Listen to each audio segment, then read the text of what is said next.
Alhamdulillahi Rabbil Alamin. Wassalatu wassalamu ala ashrafil mursalin Nabiyyina wa maulana Muhammadin wa ala alihi wa sahbihi ajma'in. Wa ashhadu an la ilaha illallah wahdahu la syarika lah. Wa ashhadu anna Muhammadan abduhu wa rasuluh sallallahu alaihi wa ala alihi wa sahbihi wa man tabi'al huda ila yaumiddin. Alhamdulillah, kita memuji syukur kehadirat Allah Azza wa Jal. Allah pertemukan kita di waktu subuh ini di Masjid Al-Falah, perumahan Tembalang, Pesona Asri. Tadi Tembalang, Pesona Asri, Semarang. Semoga Allah Subhanahu wa Ta'ala menjadikan forum ini sebagai forum yang barokah. Dulu saya pernah kajian di sini 10 tahun yang lalu. Alhamdulillah balik lagi. Jamaahnya sudah berubah.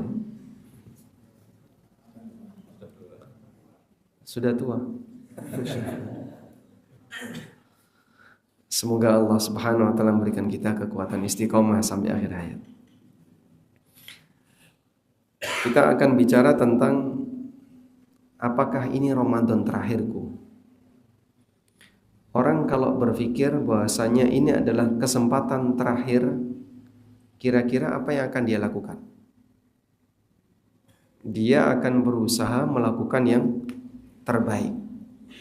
Bagaimana agar apa yang dia lakukan ini sebagai kesempatan yang paling indah, karena dia akan melepaskannya.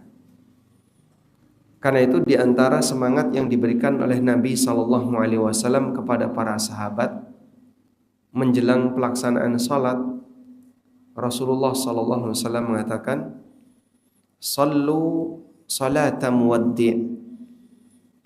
Salatlah kalian sebagaimana salatnya orang yang mau mati. Karena kalau orang itu beramal dan dia yakin sebentar lagi dia akan mati, dia akan serius untuk melakukannya.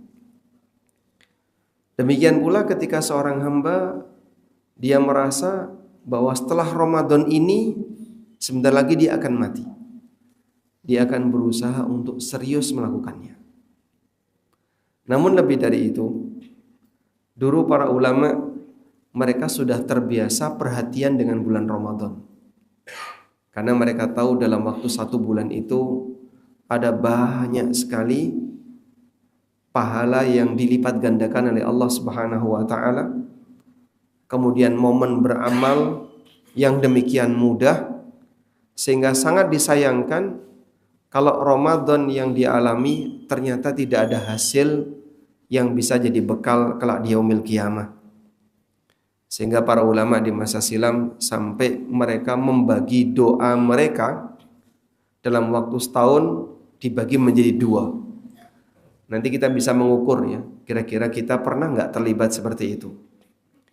Para ulama di masa silam mereka membagi doa mereka dalam waktu setahun dibagi menjadi 2. Dari seorang ulama yang bernama Mu'alla bin Fadl, Mu'alla ibnul Fadl, beliau pernah mengatakan, Kanu yad'una Allah Ta'ala 6 ashhurin ayyuballighakum Ramadan. Para ulama di masa silam mereka berdoa kepada Allah selama 6 bulan. Berdoa kepada Allah selama 6 bulan agar Allah mempertemukan mereka dengan bulan Ramadan. Kita pernah nggak doa kayak gitu, Pak? Pernah ya? Tapi barangkali kalau sudah mepet, mungkin Ramadan tinggal sepekan, Ramadan tinggal 2 pekan, baru kita minta kepada Allah agar nanti bisa ketemu Ramadan. Atau bahkan sebaliknya, ada sebagian orang yang ketika Ramadan datang, tiba-tiba kok sudah Ramadan. Jadi dia merasa saya masih ingin menikmati kebebasan di luar Ramadan, ternyata sudah datang Ramadan. Para ulama di masa silam karena mereka saking inginnya ketemu dengan bulan Ramadan, mereka sudah persiapan 6 bulan sebelumnya. Dengan banyak berdoa kepada Allah, memohon agar diselamatkan oleh Allah sehingga bisa ketemu dengan bulan Ramadan. Yad'una sittata ashhurin ayyataqabbala minhum. Kemudian setelah itu mereka berdoa kepada Allah selama 6 bulan agar Allah menerima amal mereka di bulan Ramadan. Jadi setahun terbagi menjadi 2. 6 bulan pasca Ramadan banyak berdoa kepada Allah agar amalnya di bulan Ramadan diterima. 6 bulan sebelum Ramadan berarti dimulai dari mana itu? Bulan Safar ya. Safar, kemudian setelah itu Rabiul Awal, Rabiul Akhir, Jumadil Ula, Jumadil Akhirah, Rajab, Sya'ban. Berarti dimulai dari Rabiul Awal sampai Ramadan, isinya mohon kepada Allah Ta'ala agar dipertemukan dengan bulan Ramadan. Artinya doa itu mewakili obsesi dan semangat seorang hamba serta perhatian seseorang terhadap apa yang dia minta. Karena itu untuk mengukur kira-kira sejauh mana perhatian seseorang terhadap apa yang dia minta, lihatlah isi doanya. Kalau ketika kita berdoa itu banyak mohon kepada Allah, misalnya kelancaran rezeki, umur panjang, badan sehat, rezeki, umur panjang, badan sehat, terus seperti itu, berarti obsesi hidup kita ya kurang lebih di area itu. Tapi ketika kita berdoa kepada Allah minta dilancarkan ibadahnya, dimudahkan melakukan ketaatan kepadanya, dimudahkan ketika beribadah kepada Allah, berarti kurang lebih obsesi kita ada di sekitar itu.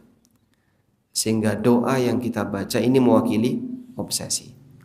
Para ulama di masa silam karena mereka punya perhatian besar berkaitan dengan bulan Ramadan, sehingga mereka banyak meminta kepada Allah Subhanahu wa taala agar dipertemukan dengan bulan Ramadan. Sudah terlanjur berlalu, Pak. Berarti kalau kita hitung 6 bulan, sekarang tinggal kurang dari 1 bulan. Baik, jangan sia-siakan waktu yang tersisa. Mintalah kepada Allah agar Allah mempertemukan kita dengan bulan Ramadan. Satu doa yang mungkin Bapak Ibu bisa baca, doa ini diceritakan oleh Yahya bin Abi Katsir, seorang ulama tabi'in. Ada kemungkinan doa ini adalah doanya para sahabat. Yahya bin Abi Katsir pernah mengatakan, kana min du'aihim, di antara doa mereka orang-orang soleh di masa silam, Allahumma sallimni ila Ramadan wa sallimni Ramadana wa tasallamhu minni mutaqabbala. 3 permohonan. Allahumma sallimni ila Ramadan. Ya Allah, selamatkanlah diriku agar bisa ketemu bulan Ramadan. Selamatkanlah diriku agar bisa ketemu bulan Ramadan. Maknanya gimana, Pak? Minta diberi umur panjang, kesehatan fisik, kekuatan mental, sampai ketemu bulan Ramadan itu bertahan, sehingga nanti bisa menjalankan ibadah di bulan Ramadan.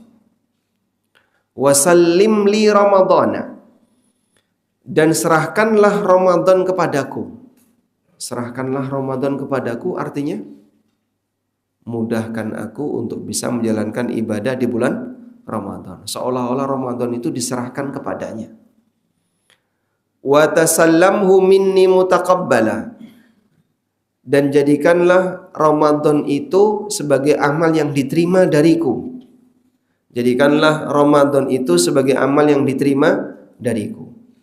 Sehingga yang ketiga ini kita minta kepada Allah agar ibadah kita sepanjang Ramadan diterima oleh Allah.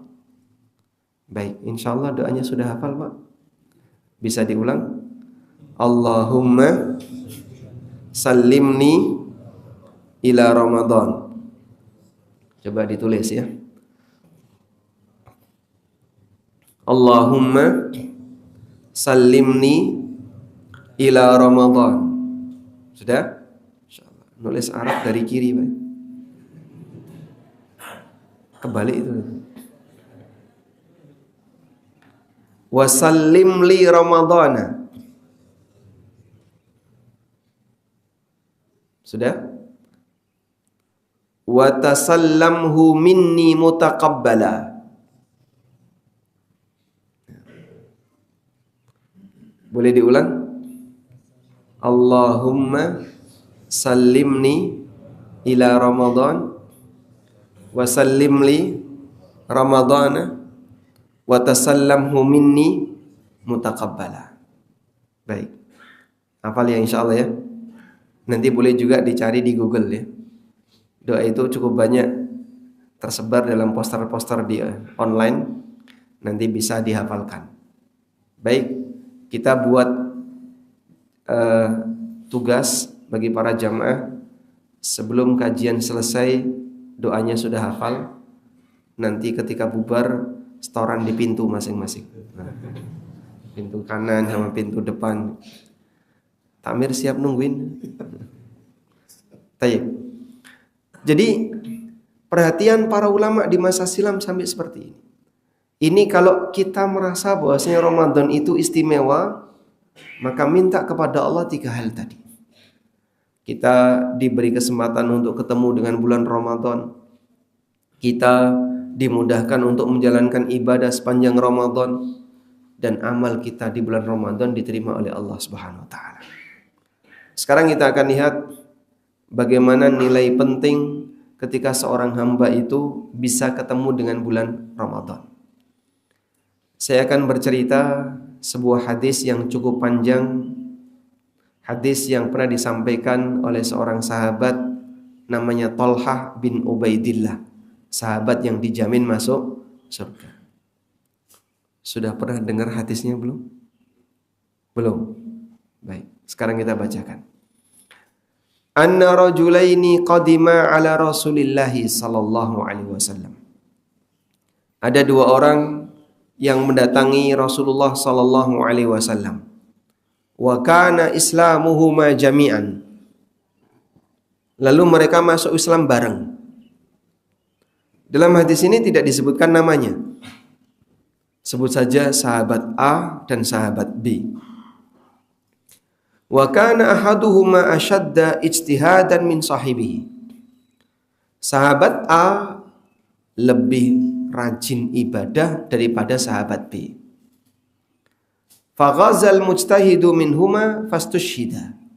Bahkan sahabat A ini ikut jihad di perang, dalam peperangan, dan beliau mati syahid. Thumma tuwfiya thumma makathal akharu ba'dahu sanatan thumma tuwfiya.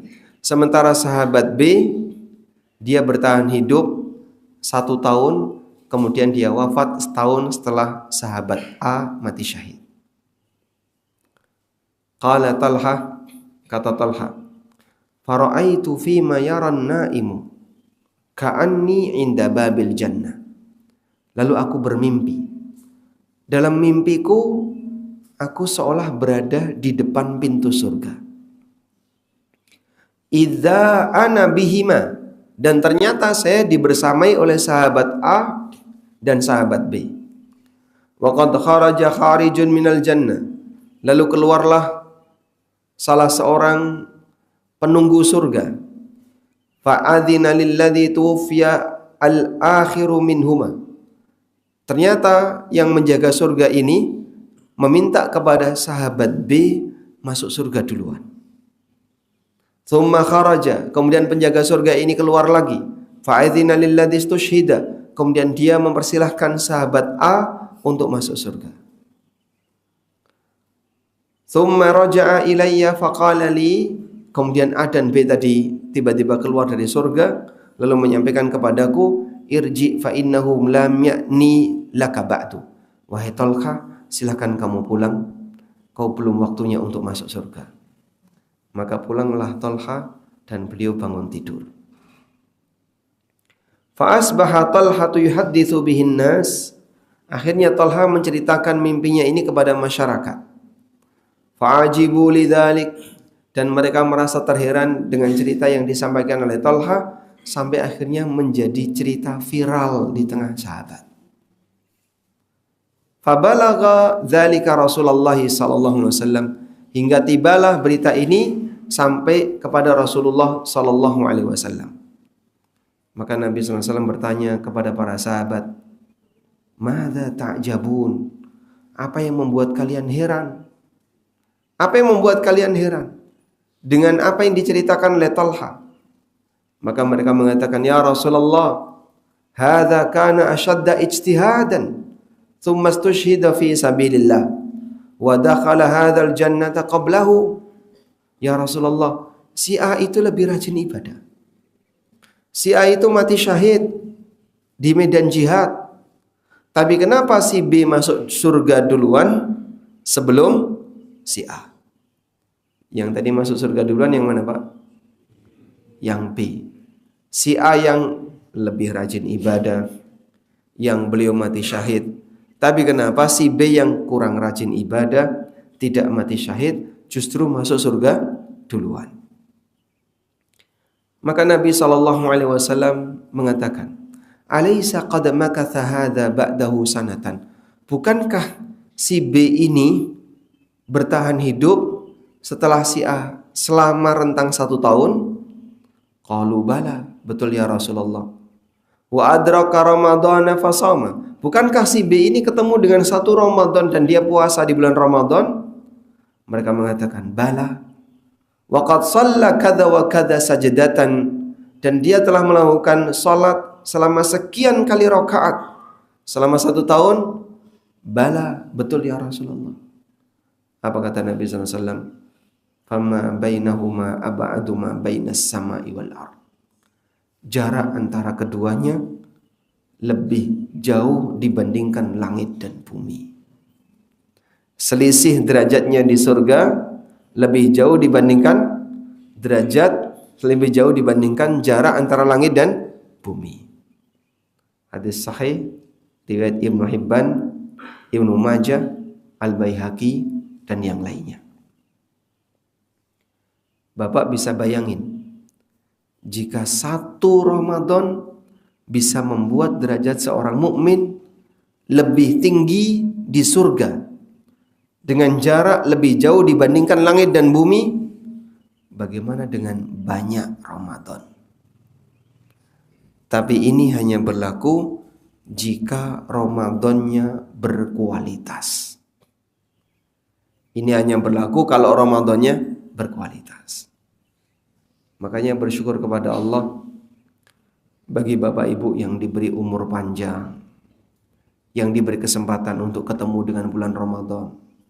Mungkin ada banyak sekali saudara kita, tetangga kita, teman kita di usia 40 tahun mereka sudah wafat. Di usia 50-an tahun mereka sudah wafat. Kita diberi oleh Allah umur yang sampai di tahun ini mendekati Ramadan, kita diberi kesempatan untuk ibadah. Di sini yang paling senior usia berapa? Yoswa pinten Bapak? Berapa? 71. Masya Allah. Kelahiran 55. Berarti sudah ketemu Ramadan berapa tahun itu? Selama 70 tahun. Mulai ingat. Masya Allah. Alhamdulillah. Baik. Semoga istiqomah. Ada yang di atas 71? Pinten Bapak? 80? Yuswa pinten? 76. Masya Allah. Diberi oleh Allah Subhanahu wa ta'ala usia yang demikian panjang, sehingga ketemu banyak Ramadan. Mungkin bisa mengalahkan mereka yang usianya 40 tahun sudah meninggal, 50 tahun sudah meninggal, sekian puluh tahun sudah meninggal. Tapi ini berlaku jika kita menjadikan Ramadan itu berkualitas. Makanya Bapak Ibu, sayangi Ramadan kita sebagaimana orang di masa silam berusaha untuk menyayanginya. Dengan berusaha melakukan ibadah sebaik mungkin dan menjaga kualitas puasa sebaik mungkin. Baik. Selanjutnya, kira-kira persiapan apa yang bisa kita lakukan agar pada saat menjalankan ibadah di bulan Ramadan kita bisa lebih maksimal. Barangkali materi ini sudah sering kita dengar. Tapi saya yakin ilmu itu perlu diulang karena seperti motivasi. Dan yang namanya gas itu tidak harus sekali. Kita kadang ngegas berkali-kali sebab ada banyak rintangan yang harus kita hadapi. Materi kayak gini sudah pernah Pak, Ramadan tahun lalu juga kayak gini materinya. Kemudian diulang lagi, tidak masalah. Sebab selama 1 tahun mungkin kita banyak rintangan sehingga membuat kita lupa untuk kembali menyemangati diri ketika menjumpai Ramadan. Baik, hal pertama yang barangkali perlu untuk kita persiapkan, saya mulai dari fisik terlebih dahulu. Coba lakukan persiapan fisik. Dengan cara apa Pak? Kegiatan yang dilakukan di bulan Ramadan apa saja? Puasa, jelas. Lalu qiyamul lail. Kemudian banyak membaca Al-Quran, tadarus, sedekah. 4 ini yang utama. Sudah? Dari 4 ini manusia melakukan jihad secara fisik siang dan malam. Jihad siang adalah siam. Jihad malam adalah qiyam. Siam maksudnya puasa. Qiyam salat malam, qiyamul lail. Kata Al-Hafidz Ibnu Rajab, tidak ada bulan di mana kaum muslimin melakukan jihad fisik yang lebih banyak dibandingkan Ramadan. Siangnya mereka siam, malamnya mereka qiyam. Dan dioptimalkan. Maka qiyam Ramadan yang sampai semalam suntuk atau dominan di waktu malam itu dilakukan dari mulai awal sampai akhir. Makanya mungkin konsekuensinya nanti kita akan jadi lebih berat beraktivitas di waktu siang. Saya ngajar ya Pak, saya kerja, saya ini. Nah itu berarti butuh penyesuaian. Makanya pemanasannya dimulai dari kapan? Sebelum Ramadan. Yang kedua, kita mendekat dengan Al-Quran. Jibril alaihissalam, kalau di luar Ramadan, beliau mendatangi Nabi SAW rata-rata sekali sehari. Tapi ketika Ramadan, beliau 2 kali dalam sehari. Karena tadarus. Sehingga kalau orang di sekitar kita tadarusnya dengan temannya, kadang 1 halaqah, isi 6 orang, gantian baca. Kadang sekian halaqah, isi sekian orang, gantian baca. Mungkin boleh saya sarankan ya, kalau bikin halaqah tadarus, jangan banyak-banyak. 10 orang, gantian 10 orang. Yang satu baca, lainnya jaburan. Masya Allah. Saya mau mangan tok di sini. Nah kok kamu gak baca? Nunggu, baru giliran orang kedua. Kita orang ke-10. Masya Allah. Lama sekali itu giliran. Akhirnya cuman makan. Makanya kalau bisa tadarus, bagi yang baru latihan tadarus, kalau bisa tadarusnya 2 orang saja. Jadi kan rako bermangan ya. Yang satu baca, yang satu nyimak. Arep mangan kapan gitu. Selesai ini gantian saya. Terus seperti itu. Karena kalau terlalu panjang nantinya giliran baca Qur'annya terlambat. Pak, kalau tadarus jumlahnya banyak kayak gitu kan jadi lebih ringan. Iya memang lebih ringan, tapi 1 juz dibagi 10 orang. Sehingga Anda tidak disebut telah menghatamkan Quran, tapi 1 Quran dibagi 10 orang. Maka kalau bisa dibuat lebih sedikit jumlahnya. Yang paling bagus dibaca sendiri. Kecuali kalau nggak yakin. Aku kalau baca sendiri Pak kadang keseret-seret. Yang panjang kepanjangan, yang pendek dipanjangkan, yang panjang kadang dipendekkan. Akhirnya malah mengubah makna. Sehingga perlu dikasih partner biar saling niteni. Baik. Nah ini sudah boleh dimulai kapan? Sya'ban. Maka dulu para ulama menyebut Sya'ban itu Syahrul Qurra. Syahrul Qurra, bulannya para pembaca Quran. Kenapa sampai disebut Syahrul Qurra? Kalau sudah masuk bulan Sya'ban, para pembaca Quran Orang-orang yang hafidz Quran, mereka yang tekun membaca Quran, sudah meninggalkan kegiatan yang lain, fokus dengan Quran. Sehingga kalau sudah masuk bulan Sya'ban, para hafidz itu lahum dawiyun kadawiyin nahli. Mereka punya suara sebagaimana suara lebah. Karena saking seringannya baca Quran. Sehari-hari, setiap waktu mereka baca Quran. Maka disebutlah sebagai syahrul Qurra. Persiapan menjelang Ramadan, mereka sudah banyak baca Quran sepanjang bulan Sya'ban. Demikian pula persiapan puasa. Nabi SAW kalau bulan Sya'ban ngapain? Beliau banyak berpuasa. Dan bahkan sampai kata Aisyah radhiyallahu anha, kana Nabi sallallahu alaihi wasallam shama Sya'ban syahran kamila. Nabi sallallahu alaihi wasallam ketika Sya'ban hampir saja beliau itu berpuasa selama 1 bulan utuh. Selama 1 bulan penuh puasa Sya'ban. Dan ini menunjukkan bahwasanya Sya'ban ini memang momentum untuk banyak beribadah pra Ramadan. Nah, para ulama menjelaskan ibarat Sya'ban ini ibarat qobliyah salat. Jadi dalam semua salat wajib ada qobliyah kecuali Isya. Sehingga dalam kegiatan ibadah diberikan qobliyah sebagai muqaddimah agar nanti saat orang melakukan ibadah yang wajib bisa lebih siap. Di posisi itulah kenapa bulan Sya'ban dijadikan sebagai bulan ibadah. Yang banyak baca Quran, yang sudah mulai puasa, sudah mulai latihan qiyamul lail. Selanjutnya sedekah. Di bulan Sya'ban kita dianjurkan untuk persiapan dan salah satu yang bisa dilakukan adalah sedekah.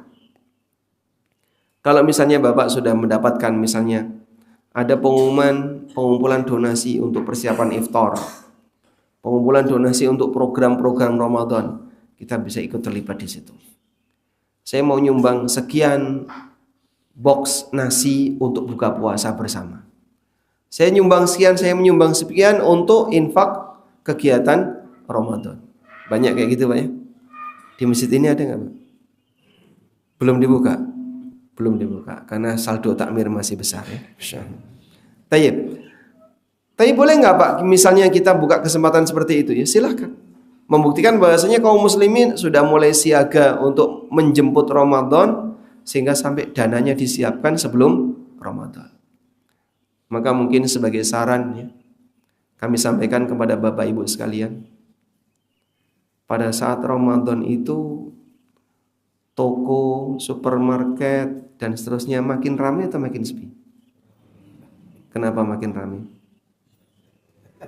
Ya belanja. Belanja apa? Persiapan Lebaran. Masya Allah. Posone durung rampung kok wis mikir bodoh. Berarti dia nggak betah gitu. Mungkin ada sebagian orang, Pak, saya persiapan untuk nyebar parcel. Saya pengen ngisi bingkisan, ngasih bingkisan. Pengen ngasih misalnya sembako, biskuit, dan kanan kirinya. Ketika kita mau ngasih bingkisan menjelang Lebaran misalnya, mungkin sebagai saran, biar nanti tidak ganggu aktivitas ketika bulan Ramadan, persiapkan sebelum Ramadan. Silahkan belanjanya sebelum Ramadan. Di bulan Sya'ban sudah mulai meramaikan department store, tempat-tempat belanja. Tujuannya apa? Biar nanti ketika bulan Ramadan kita tidak sibuk belanja. Sehingga sudah dikumpulkan terlebih dahulu.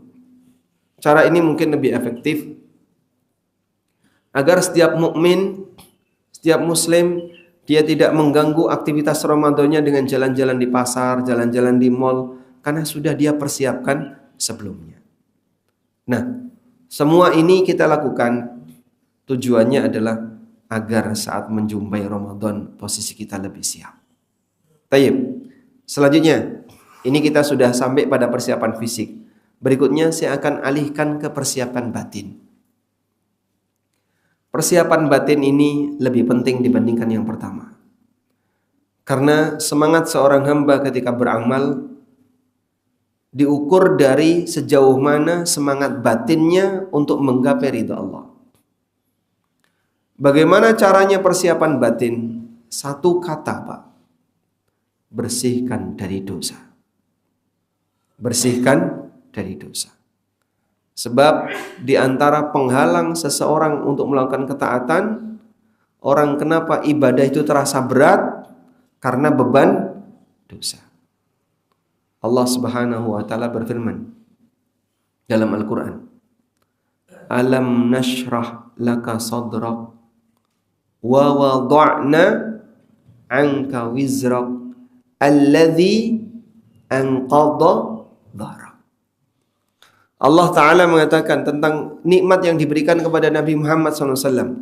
Wa wada'na 'anka wizrak, dan kami lepaskan dosa darimu. Alladzi anqadha dhahrak, yang dosa itu menjadi beban di punggungmu. Jadi dosa itu digambarkan oleh Al-Quran seperti kita mikul sesuatu. Orang kalau ingin melakukan sebuah perjalanan yang jauh agar dia lebih ringan, apa yang harus dilakukan? Tinggalkan bebanmu. Karena kalau orang itu punya beban, maka perjalanan dia akan terasa sangat berat. Jadilah malas untuk bergerak, malas untuk ibadah, malas untuk melakukan ketaatan, sebab orang ini punya banyak beban dosa. Ini yang terjadi pada seorang Nabi SAW. Padahal dosa Nabi Muhammad SAW itu apa sih, Pak? Ya mungkin beliau pernah melakukan kesalahan, tapi kecil-kecil, tidak sebagaimana kita. Kesalahan beliau sedikit, itu pun kecil, dan sudah dijamin dosanya mungkin besar. Dan itu sering, gak ada jaminan diampuni oleh Allah. Lebih banyak nyekrol HP, lebih banyak ini, lebih banyak ini. Sehingga hilang sia-sia, tapi Qur'annya diberi porsi waktu sisa. Waktu sisa kapan? Kalau sudah mau mapan turu, itu baru buka mushaf. Ya benar saja, 1-2 ayat merem. Dan mungkin itu disebabkan karena tadi ada sebuah beban di punggung kita sehingga membuat kita ini malas bergerak. Ada sebuah ilustrasi yang disampaikan oleh Ibnu Qayyim rahimahullah.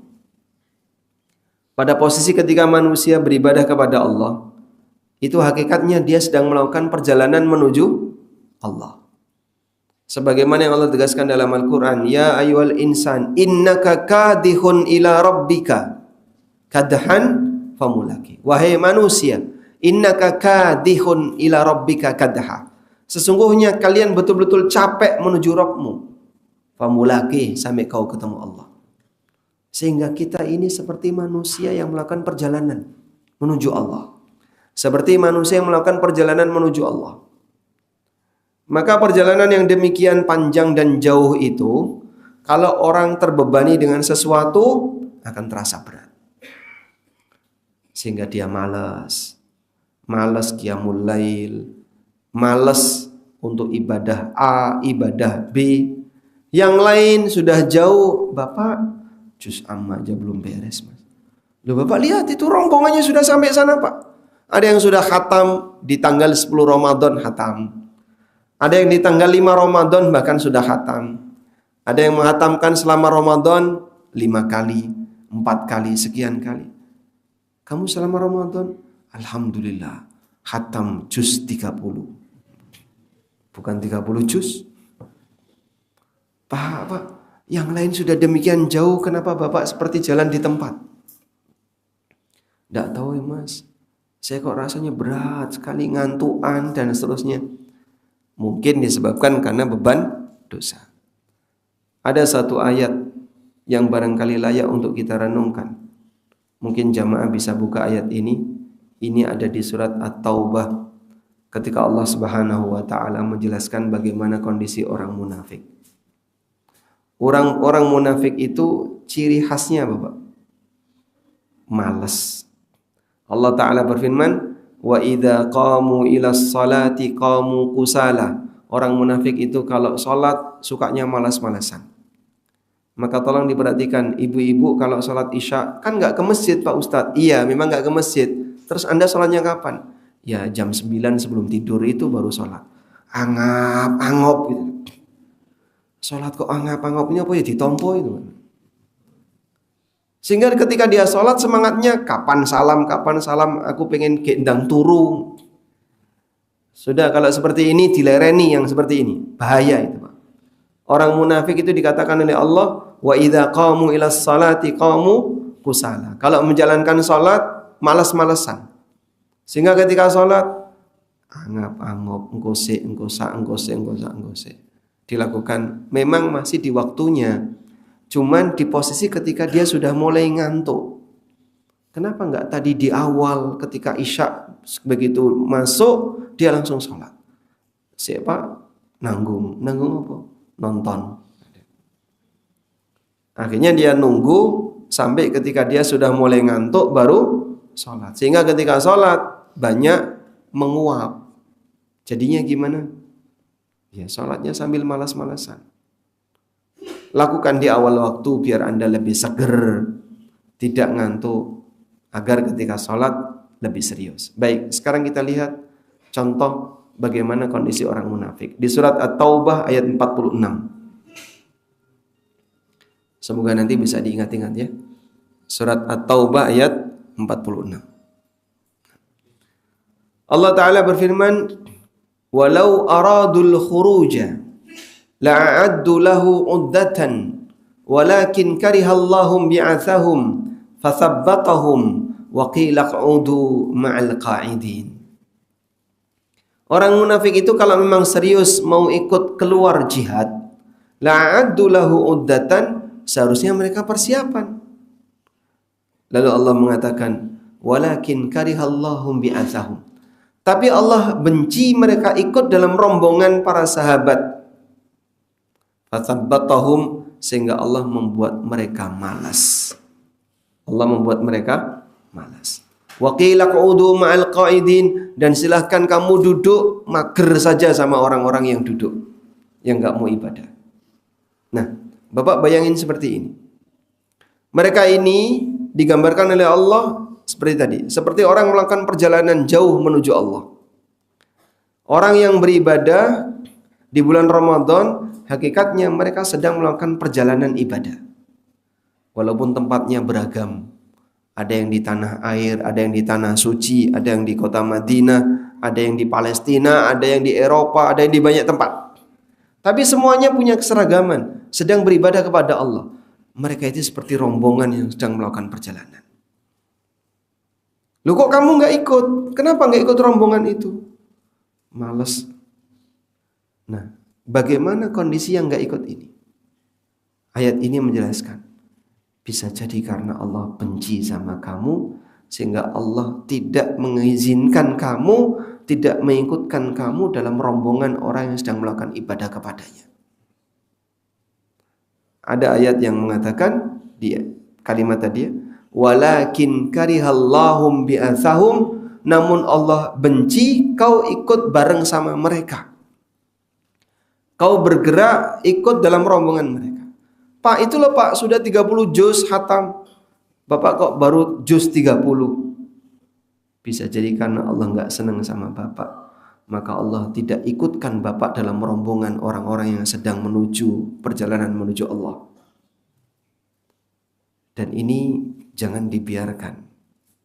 Makanya di antara renungan yang perlu dihadirkan bagi mereka yang di saat bulan Ramadan kok malas ibadah, jangan-jangan Allah enggak suka sama aku.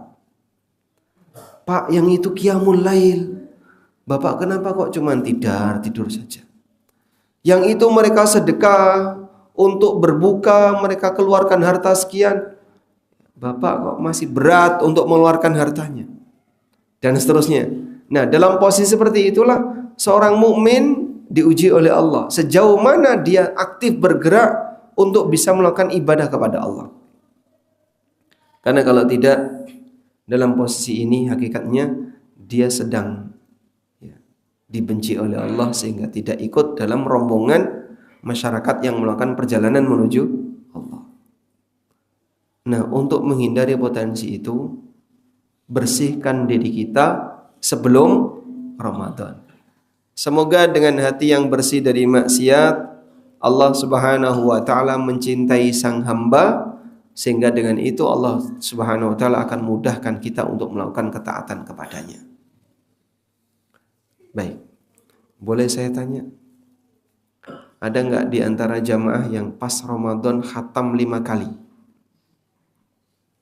Khatam Quran 5 kali. Sendiri. Bukan halaqah ya. Ada? Ada? Boleh angkat tangan, Pak. Bapak 5 kali khatam. Masya Allah. Kasih hadiah. Kita kasih hadiah buku umur yang kedua. Alhamdulillah. Ada lagi? Khatam 5 kali. Khatam 5 kali. Ustadz ya. Masya Allah. Hadiah. Ada lagi yang khatam 5 kali. Baik. Yang khatam 4 kali. Khatam 4 kali. Sendirian. Bapak khatam 4 kali, Pak? Yang belakang. Nggih. Khatam 4 kali. 8 kali. Masya Allah. 2 kali lipatnya. Kita kasih hadiah, Pak. Nah ini. Buku Ada Orang Utang. Tentang fikih utang piutang. Baik. Mudah-mudahan nanti yang khatam dalam jumlah lebih dari sekali bisa istiqomah untuk bisa khatam lebih banyak lagi. Saya kasih tugas ya. Yang mungkin baru khatam sekali, yang mungkin baru khatam 2 kali, tambah 1 bisa enggak? Bisa ya? Tambah 1 lagi. Berarti berapa kali khatam? Ya, targetkan 3 kali. Targetkan 3 kali. 3 kali itu berarti sehari berapa? 3 juz. 3 juz Pak Ustadz, Masya Allah, berat. Itu kalau belum dijalani, Anda belum pemanasan, rasanya berat.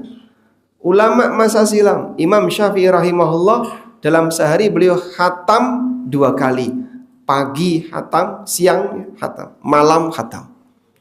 Kayak apa itu Pak? Ya hanya baca Quran tok. Karena itu dulu para ulama kalau sudah masuk bulan Ramadan, kajian-kajian ditutup. Gak ada kajian fikih, tidak ada kajian-kajian, karena mereka fokus dengan Quran. Libur kajian itu pas Ramadan. Begitu masuk Syawal, mulai lagi. Nah, di posisi inilah kadang kita perlu mencoba. Saya jadikan ini sebagai tantangan. Saya akan hatamkan 4 kali. Saya akan hatamkan 3 kali. Berikan target, insya Allah kalau orang itu punya target, maka insya Allah dia akan lebih terarah untuk mengejar target. Siap ya? Jadi perlombaan kita untuk Ramadan berikutnya gimana? Memperbanyak khatam Quran. Baik. Bisa upayakan dari Ramadan sebelumnya plus 1. Nah, untuk bisa mengejar seperti ini, kita sarankan saat Ramadan jangan banyak bergerak. Aktivitas yang kira-kira kurang penting seperti jalan-jalan, ngabuburit, aktivitas yang cuman keliling-keliling kota dan seterusnya, tinggalkan semua. Mulai fokus banyak di rumah dan di masjid. Sebagaimana yang pernah dikatakan oleh Abu Darda radhiyallahu anhu. Beliau mengatakan, ni'ma saumi'atur rajul baituhu. Tempat ibadah terbaik seseorang selain sholat wajib adalah rumahnya. Kenapa? Yamna'uhu min maksiatillah. Sebab rumah itu menghalangi seseorang dari jalan Allah. Saya tanya sama bapak-bapak, lebih besar mana potensi maksiatnya, di luar atau di dalam rumah? Potensi maksiatnya lebih besar mana Pak? Di dalam rumah atau di luar rumah? Di dalam. Masya Allah. Berarti internetnya cepat itu. Sering berantem sama istri ya Pak? Oh itu beda kasus. Baik. Ketika kita berada di luar, mungkin potensi maksiat kita semakin besar. Misalnya ketemu orang, gesekan, gerenengan, belum lagi maksiat karena pandangan dan seterusnya. Karena itu dulu para ulama untuk membatasi potensi maksiat tadi, mereka banyak dekem di dalam rumah. Ngapain Pak? Lebih fokus ibadah. Baca Quran, zikir.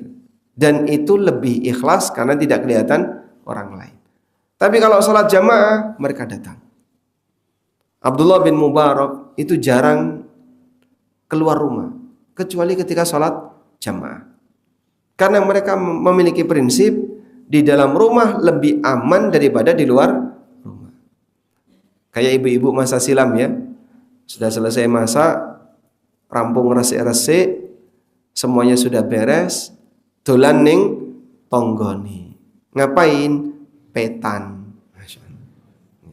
Nah, sambil metani tonggone karo metani tumani. Nggih, lurus kayak gitu. Itu ketika dia keluar. Coba kalau dia di dalam, dia akan lebih aman. Tidak gerenengi orang lain, tidak menggima orang lain. Karena dia mengamankan dirinya di sebuah shelter terbaik bagi dia adalah rumahnya.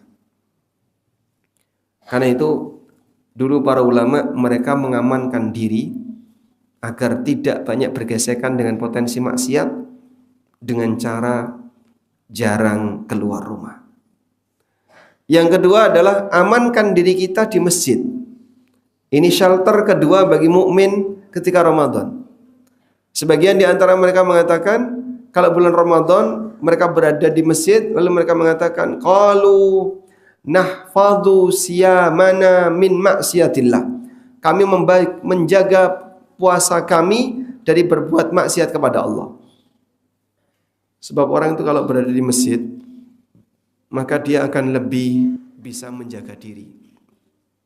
Mau maksiat sungkan, ini masjid. Mau berbuat jahat, malu karena ini masjid.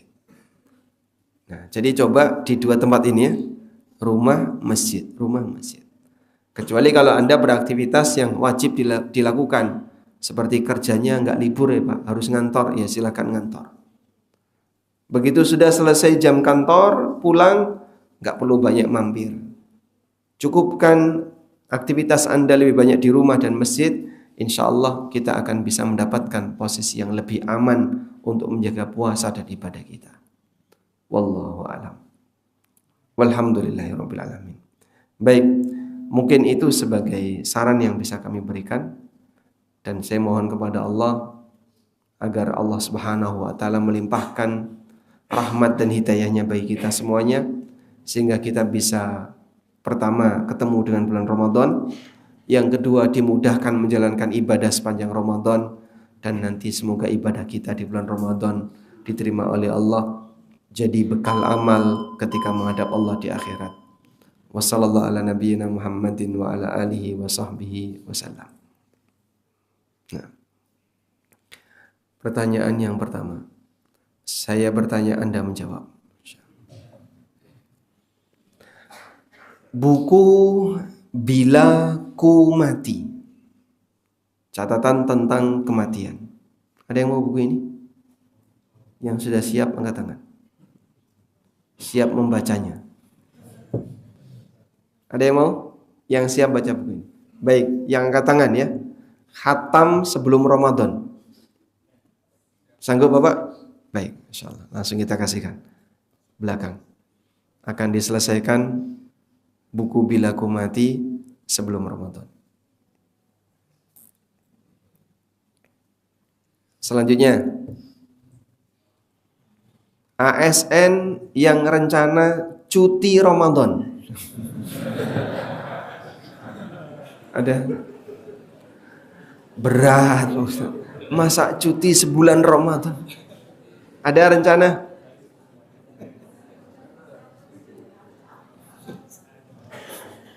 Oh enggak jadi ya. Baik. Yang ASN angkat tangan ASN. ASN banyak. ASN. Baik, pertanyaannya. Hanya yang ASN yang jawab ya. Apa yang perlu dilakukan oleh seseorang ketika bulan Sya'ban?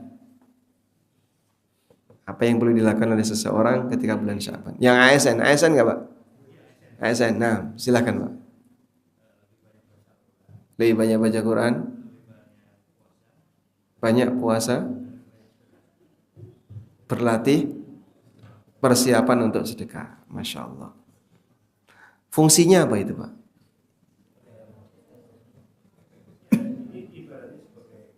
Masya Allah, betul sekali ya. Jadi secara fungsi bulan Sya'ban itu seperti qobliyah untuk sholat. Selanjutnya, ada lagi? Atau jamaah mau menyampaikan sesuatu? Baik, kita berikan kesempatan jamaah terlebih dahulu. Mau dibacakan?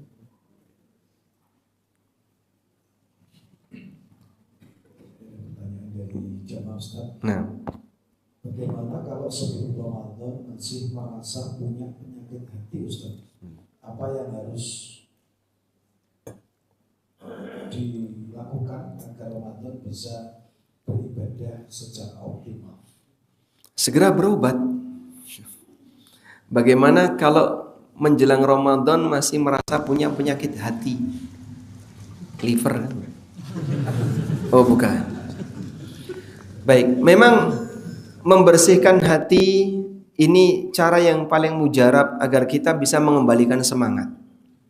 Penyakit hati itu bisa bentuknya misalnya terlalu bernafsu dengan dunia, punya karakter sombong, punya karakter iri kepada orang lain, punya penyakit hati sedang bermusuhan dengan orang lain dan seterusnya.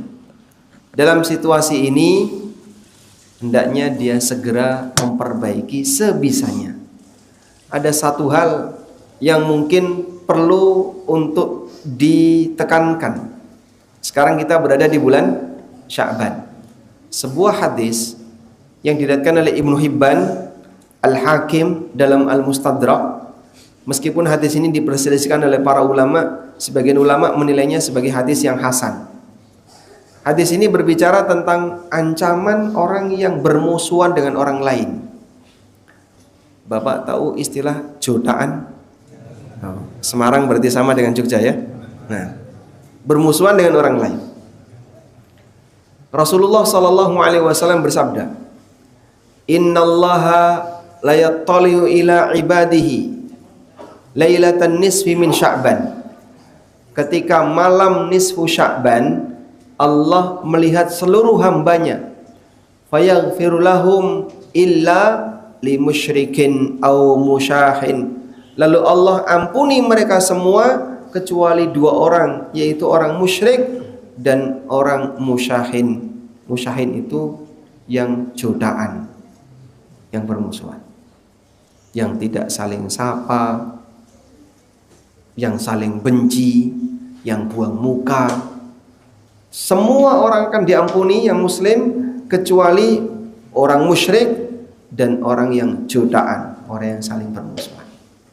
Makanya sebelum datang malam nisfu Sya'ban segera diselesaikan. Yang jodaan-jodaan itu ya, yang musuhan-musuhan. Boleh tidak akrab tapi jangan memusuhi. Tidak akrab dengan memusuhi sama tapi beda. Nabi SAW kalau ketemu Wasi, beliau itu teringat Hamzah, tapi memaafkan, sehingga beliau memaafkan tapi tidak bisa melupakan. Maka Al-Wasi diminta untuk menyingkir, walaupun Rasulullah SAW memaafkan Al-Wasi, karena kejadiannya kan ketika Al-Wasi masih kafir. Al-Wasi kan yang membunuh siapa? Hamzah, paman Rasulullah SAW. Sehingga tidak akrab tidak apa-apa, tapi memusuhi tidak boleh. Dan beda antara memusuhi dengan tidak akrab. Wallahu a'lam. Baik, selanjutnya. Sepertinya ini dari ibu-ibu Ustaz. Insyaallah. Ada beberapa perbedaan terkait perkara haid Ustaz. Saya agak bingung. bagaimana menyikapi haid yang terputus, flek akibat KB, dan bisa terjadi sampai waktu yang lama, 2 mingguan. Kadang flek lalu bersih, flek lagi, agar Ramadan bisa maksimal, dan kadang karena takut salah tiap hari, keramas atau bersuci, Ustaz. Baik. Yang namanya haid, nanti beliau saya kasih buku ini yang bertanya ya. Buku judulnya Fikih Haid, agar tidak galau saat haid. Haid itu secara makna bahasa dari kata halbo yahidu, artinya sala yasilu, mengalir. Bahasa kita mili. Bapak tahu mili ya? Mili tahu? Mengalir yang tidak putus itu namanya mili. Kalau cuman tes, mili bukan? Apa namanya? Netes. Jadi ada kemiripan bahasa Arab dengan bahasa Jawa ini, makanya gampang ya. Kalau pakai bahasa Indonesia agak susah menerjemahkan. Haid itu mili, mili apa Pak Ustaz? Milimeter. Malah salah paham. Baik. Artinya sesuatu yang terus mengalir, makanya haid itu tidak putus. Sehingga kalau cuman spot, flek seperti ini tidak dihitung haid. Kecuali ya, saat ada intervensi sehingga waktu haid yang Anda alami jadi nggak teratur. Biasanya dulu sebelum nikah atau sebelum obat KB, Anda misalnya punya waktu haid tertib, tanggal 1 atau tanggal 2 sampai tanggal 7 atau tanggal 8. Ya gesernya paling sehari 2. Baik. Begitu ada intervensi, maka suasana itu jadi berubah. Sekarang haid saya jadi nggak karuan, Pak. Kadang ngeflek, kadang hilang. Akhirnya jadi was-was tadi. Nah, kami kasih batasan untuk flek dan spot yang keluar di waktu kebiasaan Anda, hukumi haid. Berarti di posisi itu Anda sejatinya sedang haid tapi terganggu, sehingga tidak bisa keluar dengan maksimal. Di luar itu Anda tidak haid. Ini berlaku bagi mereka yang spot dan fleknya nggak pernah putus. Sehingga kadang misalnya flek cuman sekian jam, ngeflek putus. Nanti selisih sekian jam lagi muncul lagi dan seterusnya. Ini kasihan suaminya, bingung dia. Karena ditanya istrinya nggak bisa jawab, bojone arep takon ya isin. Akhirnya semua jadi serba bingung. Maka kami sarankan di posisi tadi ya, flek saja tidak terhitung haid. Tapi kalau dalam rentang waktu kebiasaan haid sebelumnya, sebelum ada intervensi tadi, Anda hukumi sebagai haid.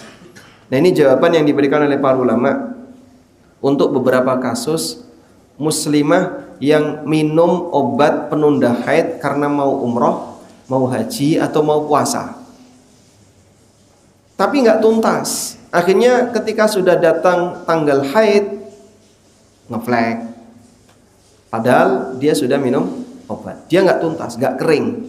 Maka dalam situasi ini, jika di masa haidnya sebelum ada intervensi itu rutin tanggal sekian sampai tanggal sekian, nah di rentang itu kok keluar flek karena intervensi, maka statusnya haid. Saya kasih catatan ya, karena intervensi. Kalau tidak ada intervensi, Pak, biasanya saya haidnya tanggal sekian, sekarang kok berubah ya? Nah, Anda ngapain? Tidak ada apa-apa, biasa saja.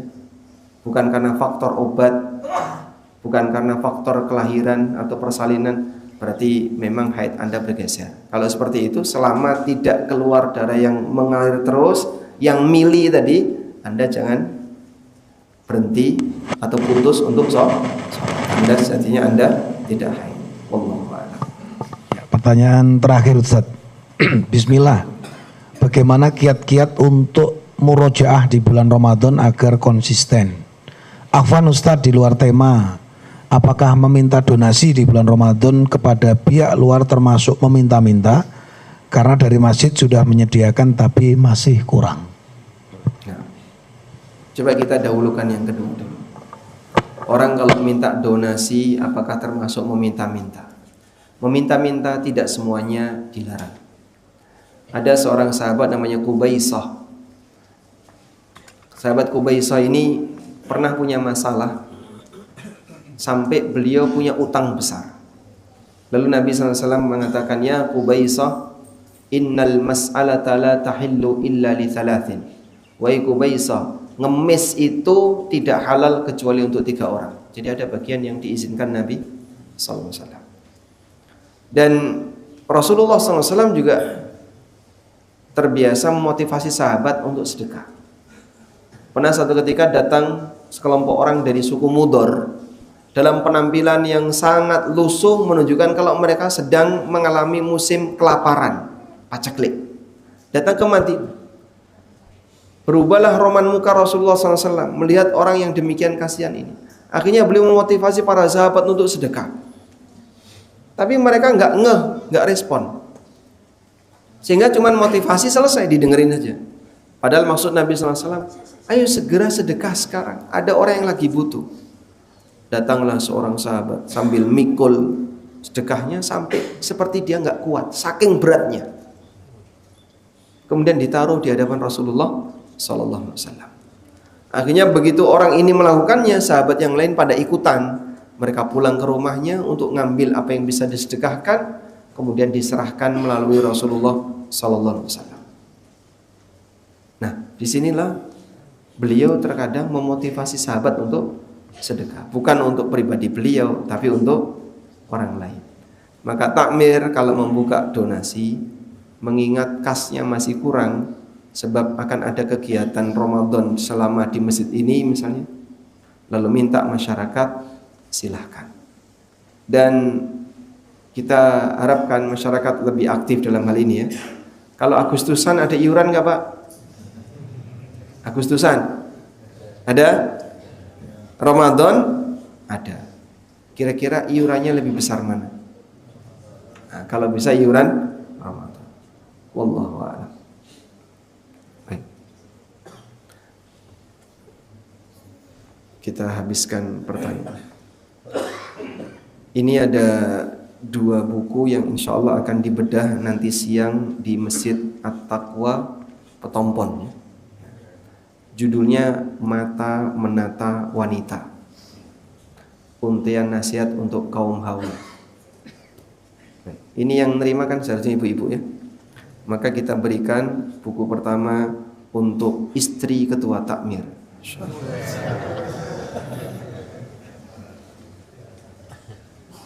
Istri pertama ketua takmir gitu.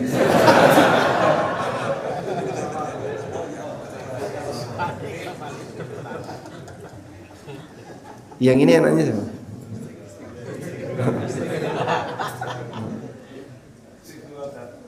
Selain ketua takmir siapa lagi? Hah? Pak Arif. Pak Arif, baik. Pak Arif mantan ketua takmir. Istri kedua atau kedua istri mantan ketua takmir gitu deh. Keduanya ditaruh di depan Pak. Pak Arif, nanti dapat ini ya. Selanjutnya buku Ada Apa Dengan Riba. Jamaah yang piutangnya paling besar, bukan utangnya, piutangnya paling besar. Yang sering diutangi orang lain, boleh katakan. Bapak? Oh bukan. Ada? Oh enggak ngaku. Baik. Yang utangnya paling besar, apalagi rawani angkat tangan. Enggak ada yang mau. Baik. Yang anaknya paling banyak. Anaknya paling banyak. Pinten?